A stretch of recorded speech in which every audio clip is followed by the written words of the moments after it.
Qala, kemudian dia pun berkata, ya baniya, wahai anak-anakku, la an amuta mu'minan mahzulan ahabbu ilayya min an amuta munafiqan saminan. Ya. Aku mati dalam keadaan mukmin yang kurus lebih aku sukai daripada aku mati dalam keadaan munafik yang gemuk.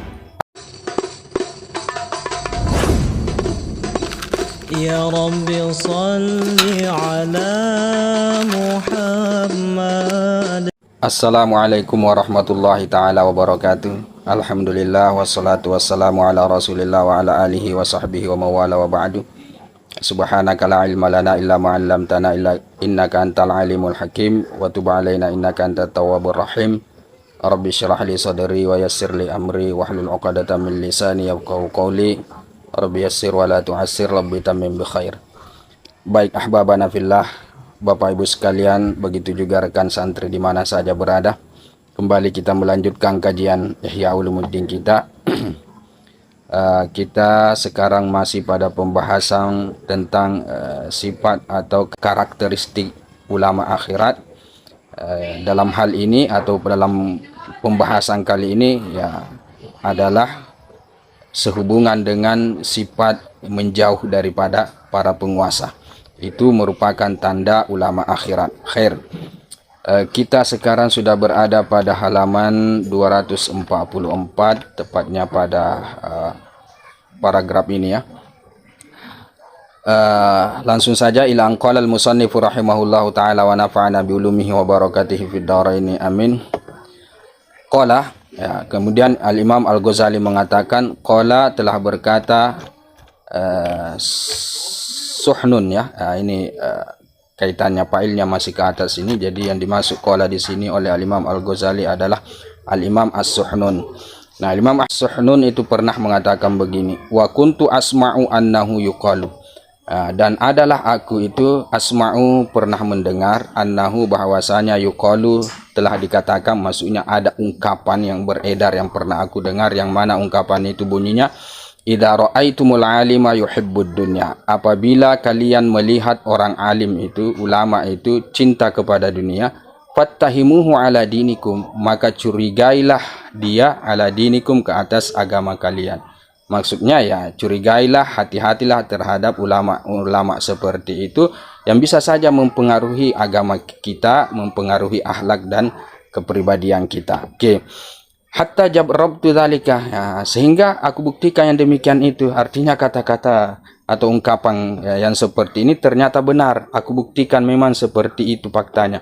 Nah, ketika ma dakhaltu qattu ala hadas sultaniyah, tiadalah aku masuk ya sama sekali ke atas seorang sultan, seorang penguasa, illa wa hasabtu nafsi ba'dal khuruji, melainkan aku akan mempertimbangkan ya, menghitung-hitung nafsi, diriku, jiwaku, ba'dal khuruji, setelah keluar dari penguasa tersebut. Jadi kata beliau, aku pernah buktikan ya, memang terbukti ungkapan itu, karena aku ketika masuk kepada sultan dan aku keluar setelahnya, aku pun bahasa mafhumnya mengintrospeksi diri ya, kurang lebih seperti itu. Aku lihat diriku pada saat itu, fa'ara 'alaiha ad-darkah, maka aku melihat ke atas diriku, ke atas jiwaku, itu ada ad-darkah, ada kecondongan lah, kurang lebih seperti itu. Ada sesuatu yang tidak baik yang berhubungan dengan agamaku, dengan akhlakku dan lain sebagainya. Artinya bahwa ada dampak yang tidak baik ya ketika aku masuk kepada raja tersebut, ya, kepada sultan tersebut. Setelah aku keluar, aku pikir-pikir, wah ya betul juga ya. Nah, itu kurang lebih mafhumnya seperti itu. Nah, wa antum tarawnana, kalian kan lihat, kata beliau, ma alqahu, apa yang dilontarkan bihi dengannya oleh sultan tersebut, artinya apa yang keluar daripada sultan tersebut, minal ghalzati, berupa ya kasar, wal fadzazati, keras, wa kasratil mukhalafati, dan banyak penyalahannya, lihawahu, karena mengikuti hawa nafsunya. Nah, memang kata beliau ya, kita kan tahu bahwa para sultan itu ya rata-rata ya, tapi tidak semuanya juga seperti itu ya. Jadi kata beliau rata-rata itu orangnya gersang, orangnya kasar, kemudian ya banyak menyalahi aturan-aturan agama demi untuk mengikuti hawa nafsu dia. Nah, walawaditu, dan aku berharap an anjua minad dukhuli alaihi kafafan ya, dan aku berharap an anjua, agar supaya aku lepas minad dukhuli alaihi, daripada masuk alaihi ke atas dia, kafafan, dalam keadaan mencari makan, ya, bahasa kasarnya seperti itu, ya. Ma'ani, padahal aku la akhudhu minhu syai'an, aku tidak pernah mengambil dari sultan tersebut sesuatu. Wala asyrabu lahu syurbata ma'in, dan aku tidak pernah minum, ya, seteguk air pun. Dalam artian, ya, aku tidak makan dari dia, aku tidak minum dari dia, aku tidak mengambil upah dari dia. Nah, itu kata dia. Tetapi tetap saja hatiku itu seakan-akan ingin condong kepada pemerintah tersebut atau kepada sultan tersebut. Nah, maksudnya apa? Maksudnya, ya, apalagi orang yang betul-betul memang punya keinginan di balik datangnya dia atau mengunjunginya dia kepada para penguasa itu, lebih parah lagi, maka pasti agama dia itu akan ternodai. Aku saja yang masuk kepada sultan itu tanpa aku mengambil apa-apa dari sultan tersebut, aku tidak makan di sana, aku tidak minum di sana, itu ada dampak yang timbul di dalam hatiku semacam sesuatu yang dilarang oleh agama. Itu aku. Bagaimana kalau orang itu atau orang alim itu, ulama itu betul-betul memang datang kepada sultan tersebut dalam hal untuk mengambil makan dari sana, ataukah keduniaan dan lain sebagainya. Lebih parah lagi itu, kata beliau, ya, kurang lebih seperti itu maksudnya. Nah, summa qala, kemudian beliau mengatakan begini, wa ulama zamanina syarru min ulama Bani Israil, ya, ulama-ulama zaman kita sekarang ini itu lebih buruk daripada ulama-ulamanya Bani Israil. Nah, yukhbiruna sultana birrukhasi wa bima yuwafiqu hawahu. Mereka ini ulama Bani Israil memberitakan kepada sultan tersebut birrukhasi, akan keringanan-keringanan yang ada di dalam agama, wa bima yuwafiqu hawahu, dan dengan apa yang selaras dengan hawa nafsu dia, sultan tersebut. Itu keadaan ulama Bani Israil, yang mana mereka ini kalau masuk kepada seorang sultan akrab dengan para penguasa, maka mereka rata-rata akan memberikan fatwa lah, wejangan lah, atau apa saja yang berhubungan dengan mereka, yang kira-kira dalam agama itu adalah sesuatu yang ringan-ringan, yang rukhsah saja. Atau mereka menyampaikan suatu hukum yang kira-kira selaras dengan apa yang mereka inginkan para penguasa tersebut. Itu keadaan ulama Bani Israil. Walau akhbaruhu billadhi alaihi wa fihi najatuhu.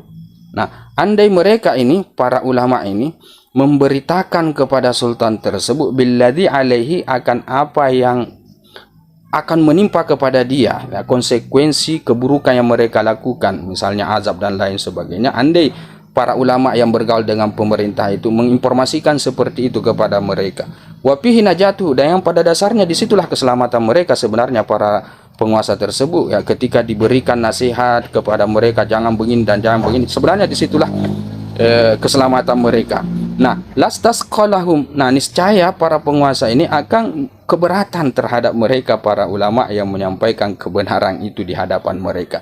Wa kariha dukhulahum alaihi, dan pasti raja tersebut atau penguasa itu tidak suka, ya, dukhulahum, ya, masuknya mereka para ulama ini alaihi, ke atas dia, kalau mereka selalu diberitahukan, diinformasikan hukum yang sesungguhnya, ya, yang berhubungan dengan tindakan mereka yang zolim misalnya dan lain sebagainya, bahwa akan kena azab kalau begini, tidak boleh begini, haram hukumnya dan lain sebagainya. Maka para penguasa itu rata-rata tidak suka ulama-ulama yang bergaul dengan mereka yang agak lantang seperti ini. Wa kana dzalika najatan lahum inda rabbihim, dan adalah yang demikian itu artinya menginformasikan kebenaran di hadapan para penguasa ini dengan benar, itu adalah keselamatan bagi mereka para ulama inda rabbihim, di sisi Tuhan mereka. Nah, keadaan ulama Bani Israil itu seperti itu, ya. Mereka selalu memberikan hukum atau fatwa lah, ya, yang kira-kira yang ringan-ringannya di dalam agama, kurang lebih seperti itu, atau bahkan yang sesuai dengan apa yang diinginkan oleh para penguasa. Nah, karena mereka kalau menyampaikan sesuatu yang sesuai fakta yang sesungguhnya di dalam syariat, masalah hukum dan lain sebagainya terkait dengan pemerintah ini, maka mereka itu, para pemerintah, tidak suka kepada mereka. Nah, padahal sebenarnya, nah, disitulah keselamatan pemerintah tersebut ketika ditegur, kurang lebih seperti itu. Nah, itu yang kemudian membuat ulama-ulama Bani Israil itu, ya, tidak mau, ekstrim ya, bahasa kasarnya seperti itu. Nah, ternyata ulama zaman sekarang itu lebih parah lagi daripada orang-orang atau ulama-ulama Bani Israel. Kenapa? Ya kita sudah bisa tebak. Ulama zaman sekarang, bahasa mafhumnya dari kajian yang kita bahas ini, mereka bahkan tidak pernah menyampaikan kebenaran di hadapan pemerintah tersebut. Yang rukhsah-rukhsah pun mereka tidak sampaikan kebenaran. Tidak sampaikan kepada pemerintah tersebut. Justru mereka malah mendukung segala tindak tanduk para penguasa itu. Nah, itu yang kita bisa tebak dari pembahasan-pembahasan sebelumnya sampailah kepada pembahasan ini, bahwa ulama-ulama zaman sekarang itu, zaman beliau ya, Imam As-Suhnun, ya mereka itu rata-rata masuk kepada para penguasa dan mereka diam. Tidak ada amar ma'ruf dan nahi munkar.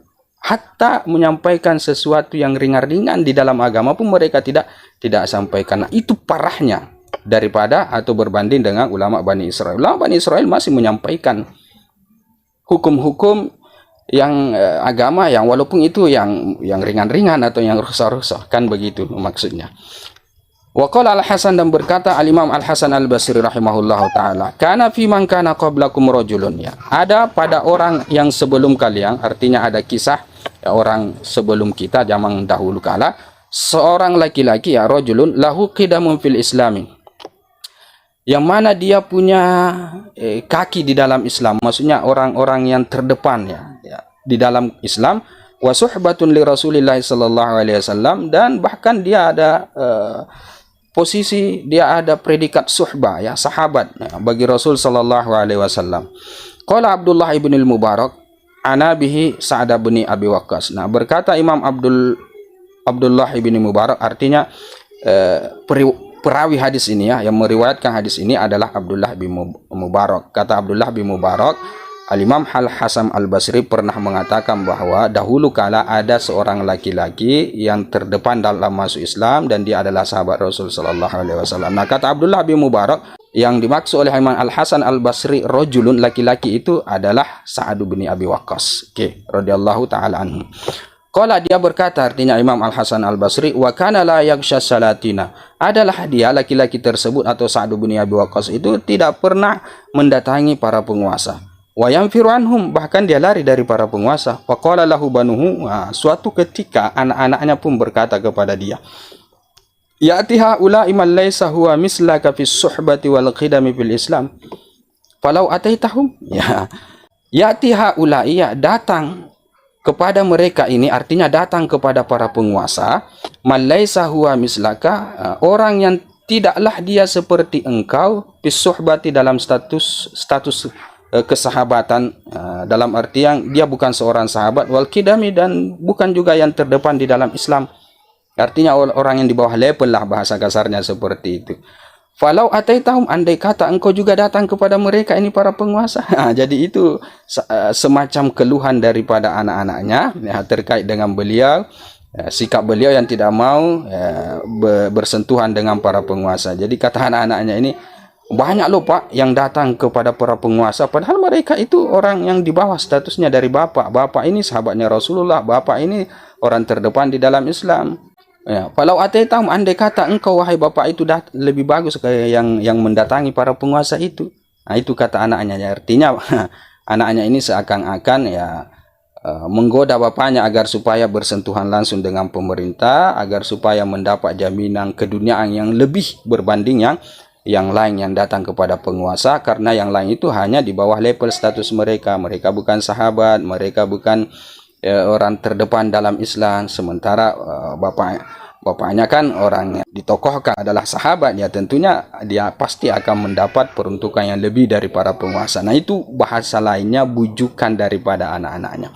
Nah, faqala, kemudian beliau pun mengatakan begini, ya bunayya, wahai anakku, ya baniya, wahai anak-anakku, ati jifatan qad ahata biha qaumun, ya, haruskah aku mendatangi satu bangkai yang diliputi oleh orang-orang? Jadi bahasanya juga agak kasar. Jadi diumpamakan pemerintah atau penguasa itu adalah bangkai ya, yang didatangi oleh orang-orang atau para ulama-ulama dan lain sebagainya. Wallahi, demi Allah, kata beliau, la inistata'tu la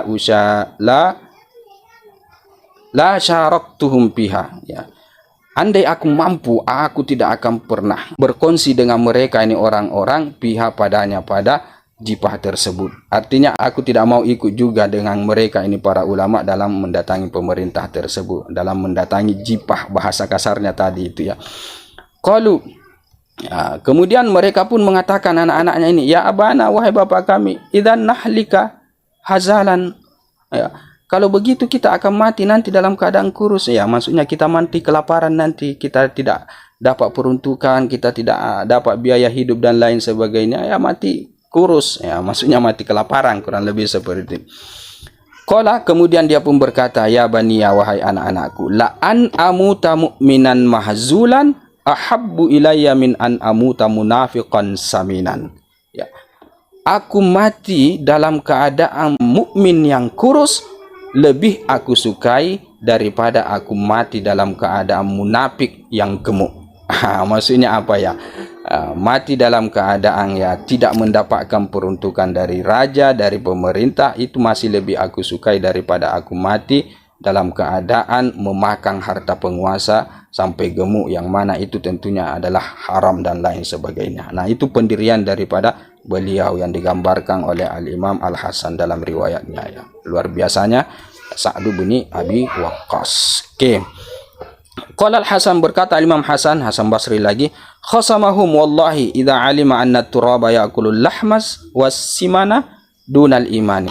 Khasamahum, memusuhi mereka, artinya para penguasa itu, wallahi demi Allah, id alima, ketika dia tahu, anna turaba, bahwasanya tanah itu, ya'kulul lahma was-simana, itu akan memakan al-lahma, makan daging, wasimana, dan lemak ya, yang gemuk, dunal imani, tidak akan memakan iman. Jadi kata Imam Hasan menegaskan ya, kurang lebih seperti itu, bahwa andai ulama-ulama yang bergaul dengan pemerintah ini tahu hakikat yang sesungguhnya, bahwa tanah itu akan memakan daging, menghancurkan daging dan menghancurkan lemak ya, tetapi tanah tidak akan memakan iman. Nah, kalau andai mereka tahu ini rumusnya seperti ini, maka pasti mereka ini akan benci para penguasa itu. Itu maksudnya khasamahumullah. Oke. Wa fi hadza, nah di riwayat ini kata Imam Al-Ghazali, isyaratun, ini merupakan isyarat ila anna dakhila ala sultan, kepada bahwasanya yang masuk, yang bergaul dengan para penguasa itu, la yaslamu minan nifaqi albattata, dia tidak akan pernah selamat dari kemunafikan sama sekali. Nah, wa huwa mudaddun lil imani, dan itu menyalahi atau bertolak belakang dengan keimanan. Jadi, wa qala Abu Dzar, pernah berkata Abu Dzar Al-Ghifari li Salamah, kepada Salamah, ya Salamah, wahai Salamah, la taghsha abwabas salatin, jangan pernah mendatangi pintu-pintu para penguasa. Fa innaka, karena sesungguhnya engkau, la tusibu min dunyahum syai'an, tidaklah engkau menimpa dari dunia mereka itu sesuatu. Artinya ya, kamu mendapati keduniaan daripada para pemerintah itu, syai'an, sedikit pun, sesuatu pun, illa asobu, kecuali asobu, mereka akan menimpa min dinika, daripada agamamu, afdala minhu, yang lebih besar lagi daripada itu. Nah, itu pesan daripada Abu Dzar Al-Ghifari kepada Salamah. Jadi kata mafhumnya ya, ketika kita bergaul dengan para penguasa dan ternyata kita mendapatkan suatu keduniaan dari para penguasa itu, nah maka timbal baliknya yang akan mempengaruhi kita itu terkait dengan agama kita yang tergadaikan, atau agama kita yang kita hancurkan sendiri dengan cara seperti itu lebih besar lagi pengaruhnya atau timbal baliknya, dampaknya ya, berbanding keduniaan yang kita ambil dari para penguasa tersebut. Waliyadzubillah. Wa hadhihi fitnatun 'azimatun lil ulama, ini merupakan fitnah yang sangat besar bagi para ulama, kata Imam Al-Ghazali, wa dari'atun su'batun lisyaitani alaihim, dan ini merupakan sarana yang paling sulit bagi syaitan ke atas mereka para ulama ya. Mereka ini, syaitan ini ya setengah mati dalam menggoda ulama. Bagaimana caranya agar ulama itu bergaul dengan pemerintah, karena dampak keburukan yang ditimbulkan dari bergaul dengan pemerintah ini luar biasa sekali besar. Oleh karena itulah maka setan juga kerepotan, bahasa kasarnya seperti itu. La siyama mallahu lahjatun wa maqbulatun wa kalamun hulun. Lebih-lebih lagi orang yang punya lahjatun, punya gaya bicara yang luar biasa ya, lahjahnya bagus, makbulatun, orangnya diterima, wa kalamun hulun, dan perkataannya juga itu manis. Wah, ulama-ulama yang seperti ini nah lebih berpotensi sekali ya, lebih berpotensi sekali untuk digoda oleh iblis agar supaya masuk kepada para penguasa demi untuk menjerumuskan dia ke dalam kesalahan atau kesesatan. Ya, karena la yazalu syaitanu yulqi ilaihi, ya senantiasalah syaitan itu yulqi ilaihi, itu menggoda kepadanya, anna fi wa'zika, dengan godaan yang kurang lebih bahasanya bahwa anna fi wa'zika, sesungguhnya pada nasihatmu, lahum kepada mereka para penguasa ini, wa dukhulika alaihim, dan bergaulnya engkau, masuknya engkau ke atas mereka, ma yuzjiruhum aniz zulmi wa yuqimu sya'aira asyari, apa yang bisa menghindarkan mereka dari kezaliman, wa yuqimu, dan yang menegakkan syiar-syiar syariat. Nah, jadi godaan setan itu kepada para ulama ya, wabil khusus yang hebat sekali berbicara, apa dia? Kamu kalau menasihati raja, kamu selalu datang kepada raja atau para penguasa, nah itu kan merupakan sesuatu yang bagus ya, bisa saja kemudian mereka tidak zalim lagi karena kamu nasihati. Nah, dan itu juga bagian daripada syiar-syiar syariat. Nah, itu perkataan daripada iblis. Ila ayyukhayyila ilaihi, ya. Sampai kepada tahap si iblis ini, si setan ini akan mengkhayalkan ilaihi, kepada para ulama ini, annad dukhula alaihi minad din, bahwasanya masuk kepada para penguasa, bergaul dengan para penguasa itu termasuk bagian daripada agama. Sampai kepada tahap itu. Nah kemudian idza dakhala, apabila dia sudah masuk kepada para penguasa, bergaul dengan para penguasa, lam yalbas ayyatalattafa fil kalami wa yudahina, maka tidak lama pasti dia akan berlembut-lembutan fil kalami, dalam ucapannya, wa yudahina, dan dia pasti cari-cari muka. Nah, artinya apa? Setelah mungkin para ulama ini terpengaruh oleh bisikan iblis, akhirnya mereka pun bergaul dengan pemerintah. Fakta sesungguhnya ketika mereka bergaul, hilang sudah itu yang namanya nasihat-nasihat keagamaan kepada para penguasa. Justru yang ada adalah ya kata atau ucapan itu lemah lembutkan kepada para penguasa, bahkan cari-cari muka di hadapan para penguasa. Wa yakhudu fis sana'i wal itra'i, dan mereka terjerumus dalam memuji para penguasa tersebut, wal itra'i, dan menyanjung-nyanjung mereka. Wa fi halakuddin, dan disitulah sebenarnya kebinasaan agama itu, kata Imam Al-Ghazali rahimahullahu ta'ala. Ya. Wa kana yuqalu, dan adalah dikatakan ya, artinya ada suatu ungkapan yang mengatakan begini, al ulama, ulama yang sesungguhnya itu adalah idza alimu amilu, apabila mereka tahu, mereka berilmu, amilu, maka mereka akan mengamalkan apa yang mereka tahu, mereka amalkan ilmunya. Fa idza amilu, dan apabila mereka sudah mengamalkan, syugilu, maka mereka pun akan disibukkan dalam pengamalan agama atau keilmuan yang mereka ketahui. Fa idza syugilu, dan apabila mereka sudah sibuk dalam masalah pengamalan, fukidu, maka mereka pun akan hilang. Orang-orang akan kehilangan, tidak tahu di mana dia berada. Fa idza fukidu, dan apabila mereka itu hilang, nah tidak tahu di mana, ya mereka uzlah, mereka tidak menampakkan diri, tidak memamerkan diri dan lain sebagainya, tulibu, maka orang-orang seperti ini pasti akan dicari oleh orang-orang. Ulama-ulama yang karismatik akan diburu oleh orang-orang. Fa idza tulibu, dan apabila mereka itu dicari, harabu, mereka pun lari. Nah, itulah ulama yang sesungguhnya. Jadi bahasa lainnya, mereka ketika diharapkan oleh orang-orang dalam hal ini termasuk para penguasa dicari, diangkat untuk menempati tempat strategis di dalam pemerintahan misalnya, maka mereka akan lari. Itu ulama-ulama yang sesungguhnya, tidak mau mereka. Wa kataba Umar bin Abdul Aziz, dan pernah menulis Umar bin Abdul Aziz ilal Hasan, kepada Imam Al Hasan Al Basri rahimahumullah, semoga Allah merahmati keduanya. Amma ba'du, ya ini bentuk suratnya. Fa'ashir alayya, ya berikanlah isyarat, ya tunjuklah, alayya ke atasku, biqaumin, akan satu kaum, asta'inu bihim, yang aku bisa minta tolong kepada mereka, ala amrillahi ta'ala, ya atas perkara atau ajaran Allah subhanahu wa ta'ala. Jadi beliau meminta nasihat kepada Imam Al-Hasan Al-Basir agar supaya diberikan petunjuk terkait orang-orang siapa kira-kira yang bagus untuk membantu beliau di dalam istana, di dalam pemerintahan, dalam hal menegakkan agama Allah Subhanahu wa taala.